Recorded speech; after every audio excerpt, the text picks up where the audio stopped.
sais que mes parents, quand je leur ai dit oui, je vais en foyer, ils m'ont regardé, ils m'ont fait je crois pas, non. Enfin, au moins, on n'est pas en galère de logement, donc déjà, c'est un souci en moins pour trouver un boulot ou une formation ou quelque chose. C'est déjà un gros plus, quoi. En fait, j'avoue, j'étais un petit peu sceptique parce que je pensais que les foyers, ça faisait un petit peu, entre guillemets, cas social. Venir sur Paris me rapprochait de mon lieu de travail.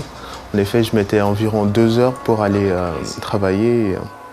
Après déménagement, dans les LJT, je mettais moins d'1 heure. Les avantages, il y en a beaucoup.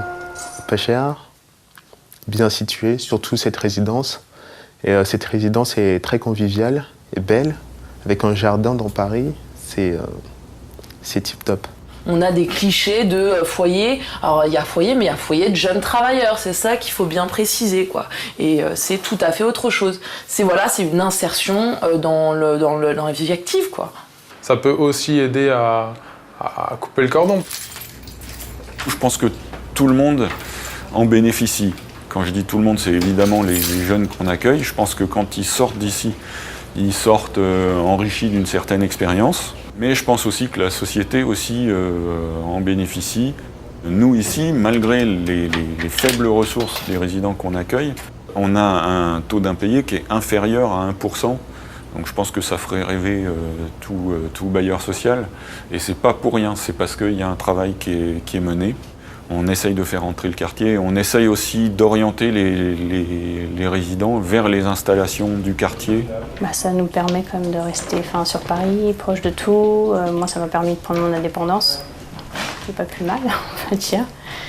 Et c'est avoir un logement pas cher, bien situé, dans de bonnes conditions, avec un suivi, un accompagnement. Tout est là pour. Je travaillais avant en France, je suis parti à l'étranger. Là, je revenais de Thaïlande en août 2010. J'avais pas du tout de projet personnel.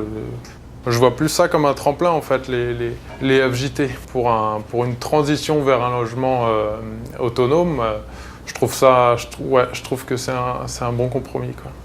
Pour acquérir un logement ici en métropole, surtout à Paris, dans l'Île-de-France, il faut faire soit 2 fois ou 3 fois le loyer. Et généralement, les bailleurs n'aiment pas trop donner, donner aux jeunes l'opportunité, en fait, d'acquérir un logement. Même si des efforts ont déjà été faits, et la résidence dans laquelle on est en est l'exemple, évidemment, je crois que les besoins seront encore toujours croissants pour ce type de population.